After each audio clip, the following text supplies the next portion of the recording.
Welcome to the bold analysis, ladies and gentlemen. President William Ruto's 2022 pledge to cog in micro, small enterprises at the center of his administration continues to haunt. And after unsuccessful rollout of the now dead Hustler Fund, Kenya Kwanza is rolling another grant donation targeting 70 youths across all the wards in Kenya. And economists are doubting the viability of the program that is being advanced by a loan facility from World Bank, punching more pressure into our ballooning our ballooning debt bill. So, ladies and gentlemen, I have listened to different stakeholders speak on this matter. And that is what I want to demonstrate to you so that you can see really what is clothed as economic empowerment is just bad political inducement. So many questions, Dendi Nyoro, Barack Muluka, amongst other policy analysts, really raising questions on the viability of the program. This video will come your way later in the day.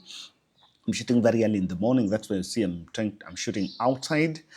And today I am making my way to Kenyatta because exactly at 2, Peter Osera, our elder, whom we've been helping, is going for the surgery that I had mentioned. So those who are hearing this for the first time, here is last week. 75-year-old Peter Osera from Kisii called me that he had blood discharge in the urine, and I made plans. He was rushed to Kisii Hospital where several tests were done, and the doctors established that his left kidney was really damaged, ilikuwa na shida, and had to be removed. But because of the sensitivity of that and also because of his age, I decided to make plans so that he could be brought here in Nairobi, and we admitted him in Kenyatta National Hospital so that further tests will be done. The tests were done there, and really the doctors confirmed that surgery was very necessary. So that is why we booked that surgery, and it's supposed to be done today. That's why after this video, you will get this video, publish it later. But at 2, I'll be in Kenyatta. When I come back in the podcast, I will tell you the progress and, of course, how far it had gone. And that is why we are reaching out to you, that we're looking at amount of money that we need to pay for that surgery. Of course, anaenda kufanyiwa. SHA is going to pay part of that money of the surgery, and then we are only going to contribute 230,000. My deficit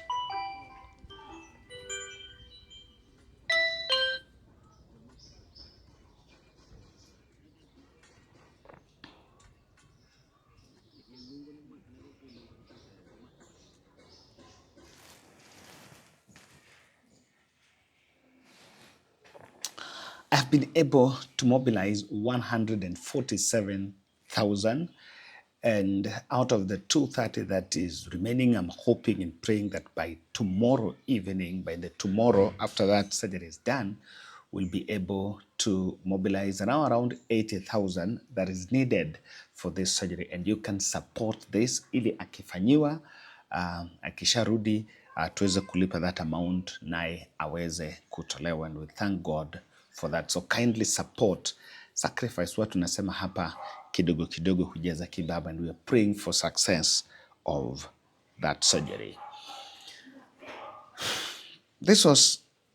Can you remember this interview? Let's talk about the hustle.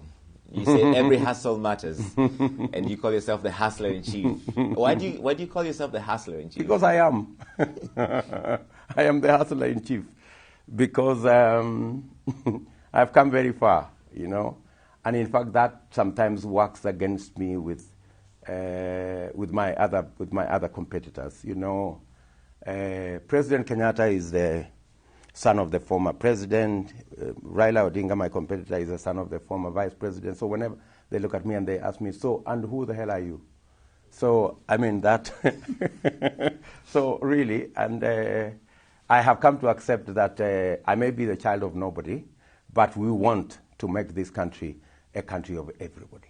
That it doesn't matter your identity, it doesn't matter your background, your financial status, your parents, where they came from, who they are, whatever profession they come from, whatever religion they profess. We want to make this country a country of opportunity for every child in Kenya. All right, so it doesn't mean, because in some countries, hustler means conman. It does not mean that. Of course, you know it doesn't mean that. Just making sure. You know it doesn't mean that. Asante sana. Thank you so much, sana, sir. my Appreciate friend. it. Asante sana.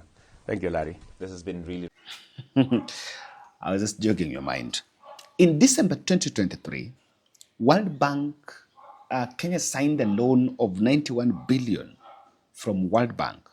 Out of this, 13.8 billion was supposed to go into a program known as National Youth Opportunities Towards Advancement.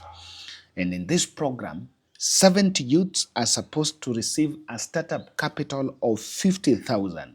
These 70 youths are supposed to come from different wards. So kama uko hapo kwa ward yako, the chief and the other politicians are running this, please walk to the chief's office and ask about the Nyota.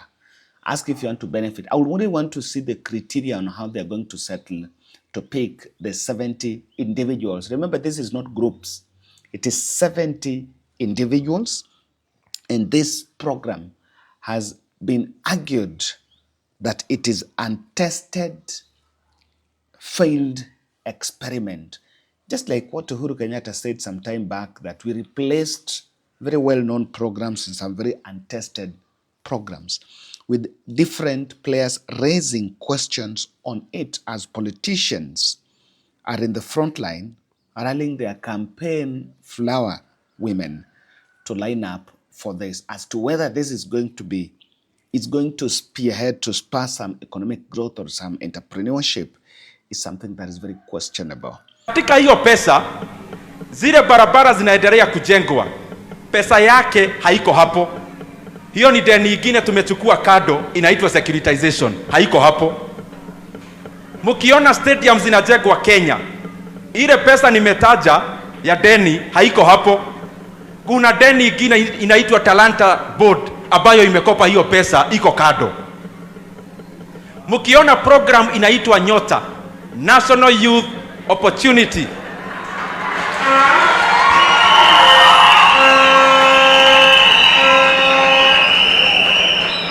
National Youth Opportunity Towards Advancement. Ile deni nimetaja, pesa haitoki hapo. Hiyo pesa ya Nyota ni pesa ya World Bank, ni pesa ya banki kuu ya dunia.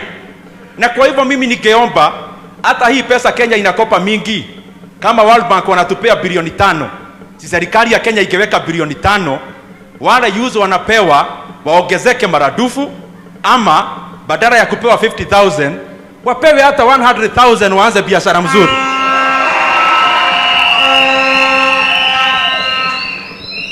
And the things I am saying, I am not saying them against anyone or for anyone.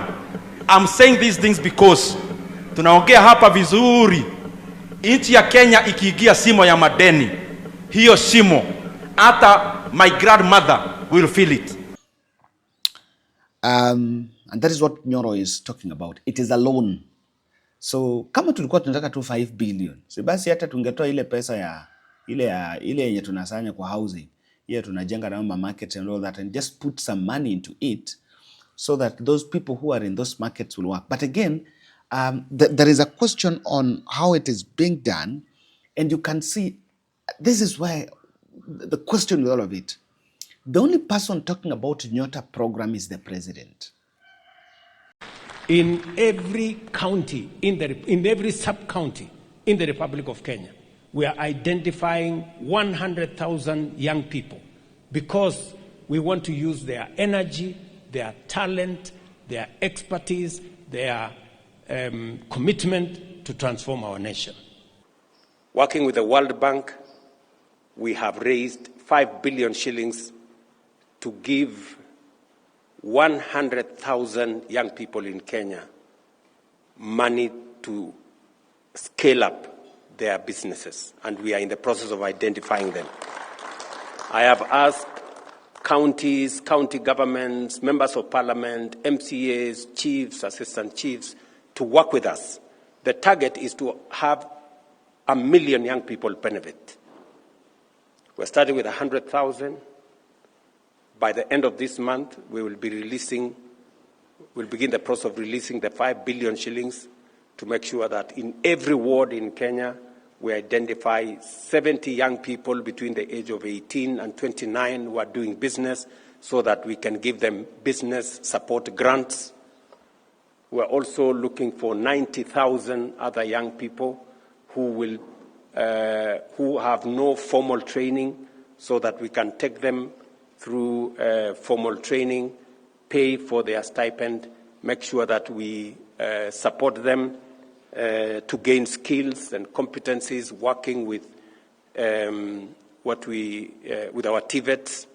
We are also identifying close to 20 or 30,000 others.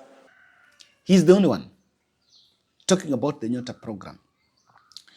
This program is domiciled in the Ministry of, in the State Department of Youth and Creative Economy, under my good friend Fikirini Jacobs. Of course, correct dear, I saw somewhere Fikirini was talking about it. But the government is a bit quiet on this Nyota program. They're not really, the only person talking about it is the president. And that is why, to some quarters, it looks like some political inducement that is just being put there in the state out there for people to talk about. What exactly is the business idea? And I saw analysts arguing that, yes, you are calling people and you're giving them 50,000. What is the criteria of picking who to qualify? And without that, that program is going to be hijacked by politicians who would want to use it to, to reward some of their political cronies. And that is what it would actually turn to be if it is not well managed by the state players. But of course, if it is not managed well, then it is just that by default. The real intention is what you guys have seen. The real intention is for it to be sent to the youths here and there. And Barack Muluka makes it more clearer. I think if it's a break, it's a break of hope, a break of the initial optimism, a break from the Kenyan dream, which is essentially captured in the words of our national anthem. Whenever we look at that anthem, we should appreciate it as a psalm of hope.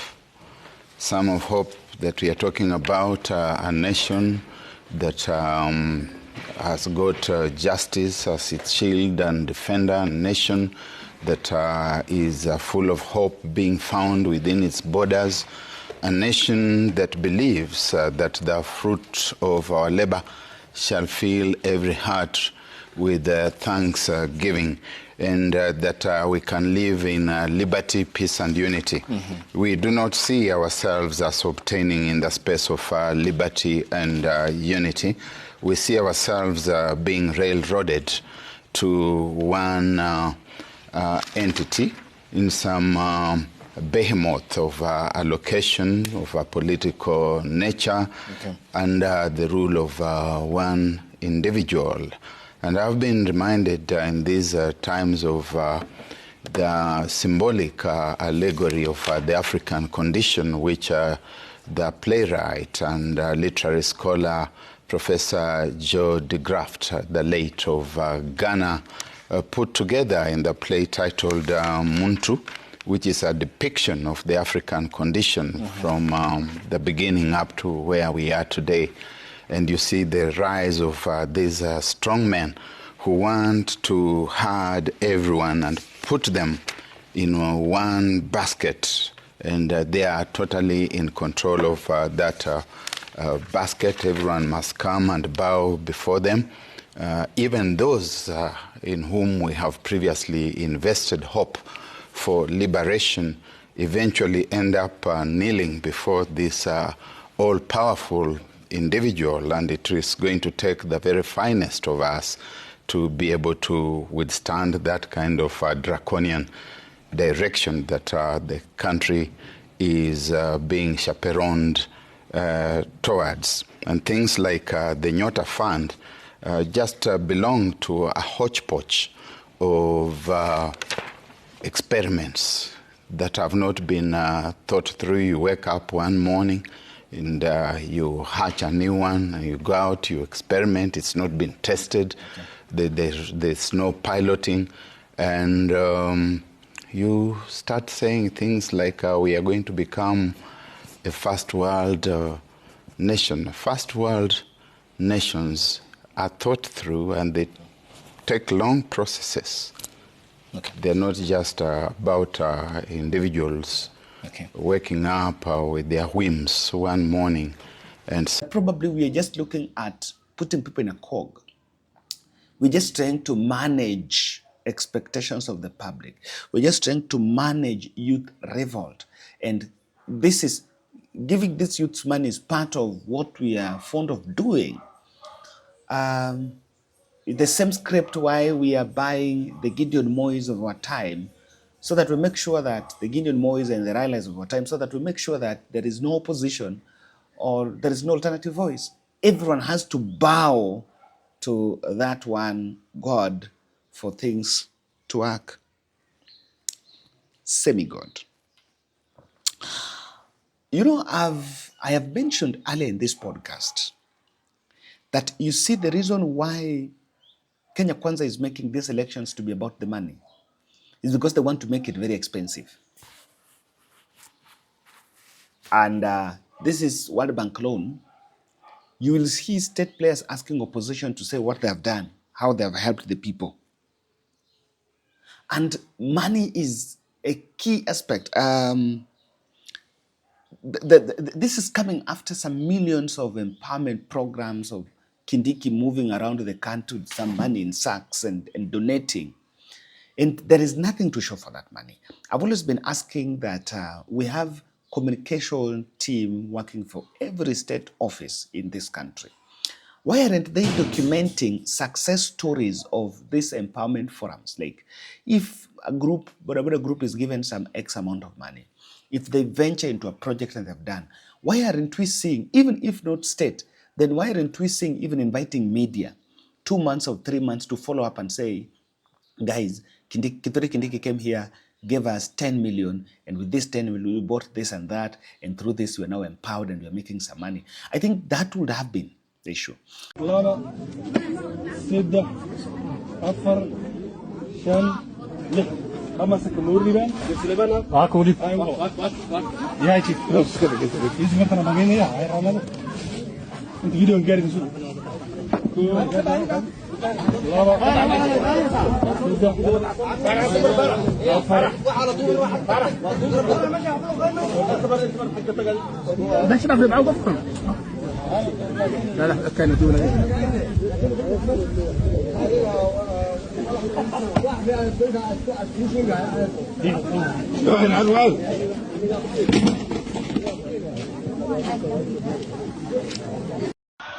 Bado basi, umesikia Aaron ametoa pesa.